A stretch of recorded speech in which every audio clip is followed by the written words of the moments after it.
YouTube, how's it going? Frogs Angels back with some more NFL content for the 2018 NFL season. I've been ranking a lot of duos by position, and we're kind of getting towards the end of them. So if you haven't seen all the other ones, go back and check them out. I did D tackles here. It's tough because it kind of has to be the 4-3 teams because there's two D tackles, obviously. We'll then get to the 3-4 D ends to make it even. We're eventually going to rank just position by position, single players. We got plenty of coverage leading up and during the NFL season. So stick with us. Plenty of coverage to come. Stick through the end here because I got some honorable mentions, teams I considered. But on to number 10, it's going to be the Chargers. Corey Legit and Brandon Meebane. Maybe not the best year last year for these guys. Run defense wasn't the best for the Chargers, but you know these guys have it in them. So I put them at number 10. I don't know if there's too many teams that I could have considered on the list, so I don't know if it's really that hard to get to number 10, but maybe not the best season for them last year, but I know they have it in them. I think they'll be better this year, another year under Gus Bradley, so we will see. They come in at number 10. Number 9 is going to be the Niners, DeForest Buckner and Earl Mitchell. Mainly it's Buckner that brings them into this list. Young guy, I expect more and more of him. Great year last year. I expect more this year. We're going to start to see that defense start to develop. A lot of young talent in there. The two Oregon guys, you got Solomon Thomas in there too. But I'm really looking forward to watching DeForest Buckner. I expect another step up. Earl Mitchell, solid D tackle. I considered Sheldon Day here. I like Sheldon Day a lot. I liked him coming out of Notre Dame. So he actually could step in here, and that honestly could be better. We will see. Number 8 on the list is Patriots, Malcolm Brown and Danny Shelton, newly acquired Danny Shelton from the Browns. Danny Shelton hasn't really lived up to his potential, but has been pretty good. And I think he can reach that potential in New England. We will see. Malcolm Brown, pretty solid D tackle for them for the last few years. So they come in at number 8. I expect good things from them this year together. We will see. Hopefully Shelton reaches up to the hype that we thought he would be at by now. But he's still been playing pretty solid football. On to number 7 on my list, it is going to be the D-tackle duo of Gerald McCoy and Vita Vea, a rookie on the list. I mean, Gerald McCoy, elite D-tackle over the last how many years, and then Vita Vea, considered an elite D-tackle from his draft class, and the Bucs were very high on him. So I expect this duo to be very, very good. Obviously, McCoy is what keeps him in here. We haven't seen a snap from Vita Vea, but we expect him to be, at the worst, average, and I expect better. So that's still good enough to keep on the list because of Gerald McCoy. Let's hope he still continues to play at a high level for the next few years. At number 6 on the D-tackle duo list, again, for 3 teams here because they have 2 D-tackles on the inside. Number 6 is going to be the Buffalo Bills, Kyle Williams and Star Lotulelei. Kyle Williams still playing at a high level. He's getting up there in age. You expect him to be on a decline. When's it going to happen? Maybe it could start happening. Maybe he doesn't have too many years left here. But Kyle Williams, solid D tackle for the last plenty of years in the NFL. And Star Lotulelei, another guy maybe hasn't lived up to his hype, his potential, but still been pretty solid.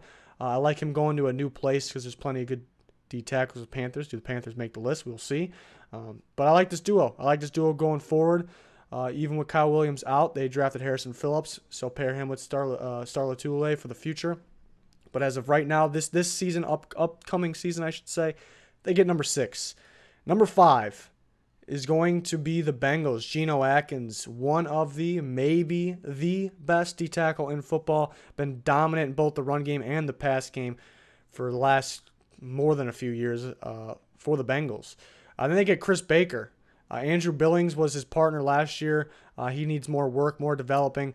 Chris Baker, I liked him a few years ago on the Redskins. Didn't work out, and the Bucs did get hurt. But you expect him to be back at a high level. So that would mean this duo would be pretty darn good, I think, mainly because Geno Atkins, obviously. But Chris Baker does have it in him. But mainly, again, Atkins is the reason they are at number 5. But I expect good things here, if healthy, from this duo. Number 4, I think we're getting into the big boys now. The true duos, in my opinion. Number 4 is the Panthers. Kwan Short and Dontari Poe. They just picked up Dontari Poe from the Falcons. The only bad thing is he's been jumping around from team to team here. I mean, went from Chiefs to Falcons to Panthers just like that. Little concerning. He could still play, maybe not as good as he was on the Chiefs, but still a very good D tackle. Kwan Short is on the rise. He's becoming one of the better D tackles in football. Excellent player there in that interior D line for the Panthers. So they come in at number 4. That is a legit duo. There's some elite duos up here. Number 3 on the list is the Jacksonville Jaguars. Malik Jackson and Marcel Darius almost mixed their names together. That would have been interesting. But surprised that the Jags got Darius from the Bills last year. That was excellent.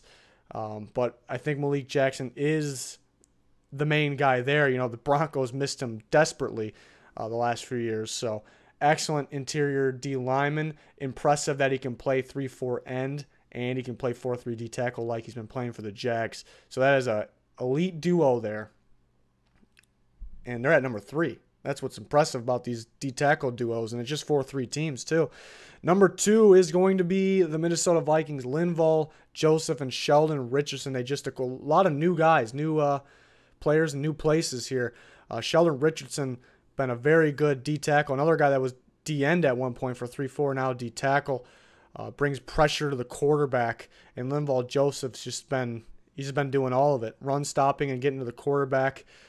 So this is gonna be a dominant force. The Vikings had the best defense in football with Linval and Tom Johnson in there, and now they somehow get better with Sheldon Richardson. So that's going to be fun to watch here. A very good duo. But number 1, pretty obvious, number 1 is the Eagles' Fletcher Cox and Timmy Jernigan. That is an elite duo right there, Fletcher Cox. Maybe could be the best D tackle in football, 4-3 wise.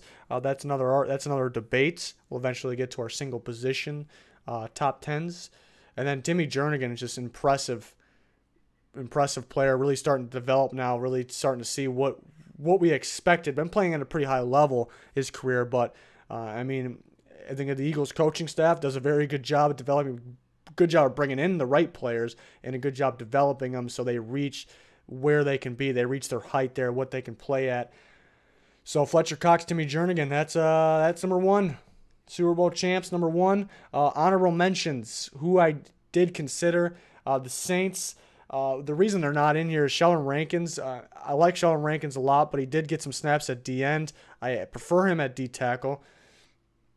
So they were considered. The Browns, I don't know if I really consider them, but I put them down right away at honorable mention because it's a team to look out for. Ogunjobi and Caleb Brantley, who they stole late there from the Florida Gators in last year's draft. So that's a young duo to look out for the future. Cardinals were another honorable mention. Corey Peters and Robert Kimdichie. Still waiting on him to develop, reach that potential. There's a lot expected of him. We want to see him get better. He's been pretty solid. So the Cardinals were considered. And the Seahawks were a very interesting one because they don't really have any elite guy, obviously, but they got 4 guys that can play, I think, in there at least.